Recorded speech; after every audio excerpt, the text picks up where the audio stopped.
News Guntur SP కార్యాలయం ముందు మహిళలు ధర్నాకు దిగారు.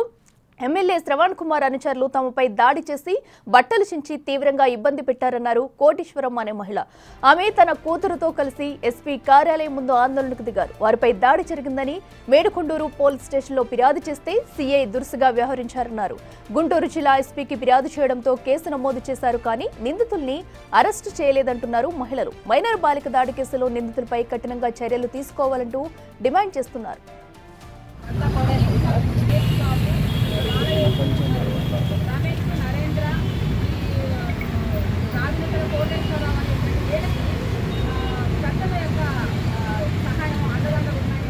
రెడ్డికి ఇదే అంశానికి సంబంధించి మరింత సమాచారం మా ప్రతినిధి సాయి శంకర్ అందిస్తారు. సాయి శంకర్, చెప్పండి. అటు పోలీసులు మహిళలు ఫిర్యాదు చేసినా పట్టించుకోకపోవడంతో తమపైనే ఎదురుదాడికి దిగుతున్నారంటూ కూడా మహిళలు అయితే ధర్నా చేస్తున్నారు. అసలు ఏం జరిగింది, పూర్తి డీటెయిల్స్ ఏంటి?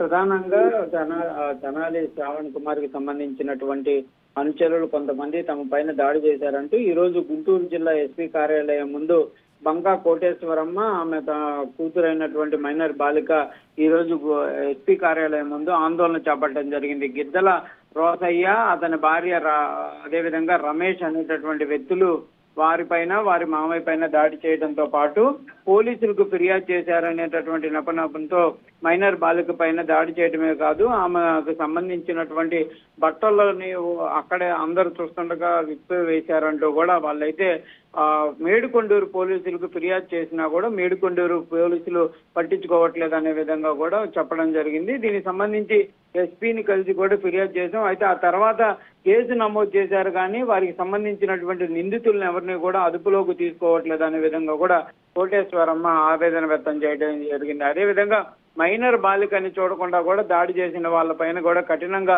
చర్యలు తీసుకోవాలనే విధంగా కూడా డిమాండ్ చేస్తున్నారు. అయితే ప్రస్తుతం ఎమ్మెల్యే శ్రావణ్ కుమార్ కూడా ఈ అంశాన్ని తీసుకువెళ్తామనే విధంగా కూడా వాళ్ళు చెప్తున్నారు. ఎవరైతే ఈ మేడుకొండూరు పోలీసులు ఎవరైతే ఉన్నారో వారు కనీసం పట్టించుకోవట్లేదని సీఏ పైన చర్యలు తీసుకోవాలనే విధంగా కూడా వాళ్ళైతే డిమాండ్ చేయడం జరిగింది. అయితే ఆందోళన తర్వాత జిల్లా ఎస్పీ కూడా వాళ్ళని పిలిపించి మాట్లాడడం జరిగింది. కంపల్సరిగా మీకు న్యాయం చేస్తామనే విధంగా కూడా జిల్లా ఎస్పీ వారికి చెప్పడంతో అక్కడి నుంచి విరమించారు. అయితే ప్రస్తుతం వీరికి సంబంధించినటువంటి ఎవరైతే మైనర్ బాలికకు సంబంధించినటువంటి మామయ్య గుంటూరు జీజీహెచ్ లో కూడా చికిత్స పొందుతున్నట్టు చెప్తున్నారు. అతని యొక్క ఆరోగ్య పరిస్థితి కూడా నిలకడగానే ఉందనే విధంగా చేస్తున్నారు. మొత్తం సంఘటనకు సంబంధించినటువంటి అంశంలో పూర్తి స్థాయిలో విచారణ చేపట్టాలి. ఎవరైతే ఎమ్మెల్యే అనుచరులుగా చెప్పుకొని ఆ గ్రామంలో అరాచకాలు సృష్టిస్తున్నారో వాళ్ళపైన కూడా కఠినంగా చర్యలు తీసుకోవాలనే విధంగా కూడా వాళ్ళందరూ కోరినటువంటి పరిస్థితి ఉంది. అఖిల, సాయి శంకర్, ఎందుకు అసలు ఈ కేసుకు సంబంధించి పోలీసులు నిర్లక్ష్యం వహిస్తున్నారు అనుకోవచ్చు? అలాగే నిందితులకు ఏమైనా సపోర్ట్ చేస్తున్నారా? ఎవరైనా పెద్ద వ్యక్తులు ఉన్నారా? అలాగే ఇప్పటి వరకు మహిళలకు ఎవరైనా సపోర్ట్ చేస్తూ వచ్చారా? అంటే ప్రధానంగా అయితే పోలీసులు మాత్రం కేసు నమోదు చేసినట్టు చెప్తున్నారు. ప్రస్తుతం విచారణ చేపడుతున్నాం అనే విధంగా కూడా మేడుకొండూరు పోలీసులు అయితే చెప్తున్నటువంటి పరిస్థితి ఉంది. ఎవరి యొక్క ఒత్తిడి లేదు. కాకపోతే గ్రామంలో వీళ్ళంతా కూడా ఒకే వర్గానికి సంబంధించినటువంటి వాళ్ళు అవ్వటం కూడా, దాంతో పాటు ఈ గిద్దల రోసయ్య అతనికి సంబంధించినటువంటి అంశాలను కూడా పరిశీలిస్తున్నాం. అసలు ఆ రోజు ఎవరిని ఎవరు రెచ్చగొట్టే విధంగా మాట్లాడడం జరిగింది అనే కోణంలో ప్రస్తుతం దర్యాప్తు జరుగుతుందనే విధంగా అయితే మేడుకొండూరు పోలీసులు చెప్తున్నటువంటి పరిస్థితి ఉంది.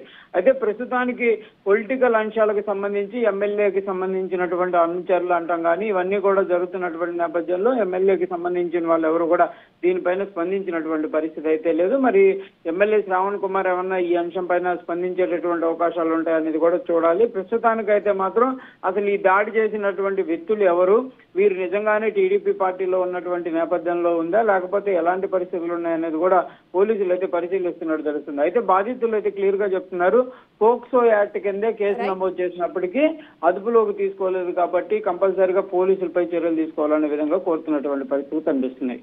Right Sai Shankar, thank you. ఏదైతే అటు గుంటూరులో జరిగిన ఘటనకు సంబంధించి ఇప్పటి వరకు నిందితులను అదుపులోకి తీసుకుపోవడంతో మహిళలు అయితే ఆందోళన చెందుతున్నారు. ప్లకార్డులతో సహా స్టేషన్ ముందు బైఠాయించి ధర్నా అయితే చేస్తున్నారు. తమకు న్యాయం చేయాలంటూ నిందితులను అదుపులోకి తీసుకోవాలంటూ కోరుతున్నారు.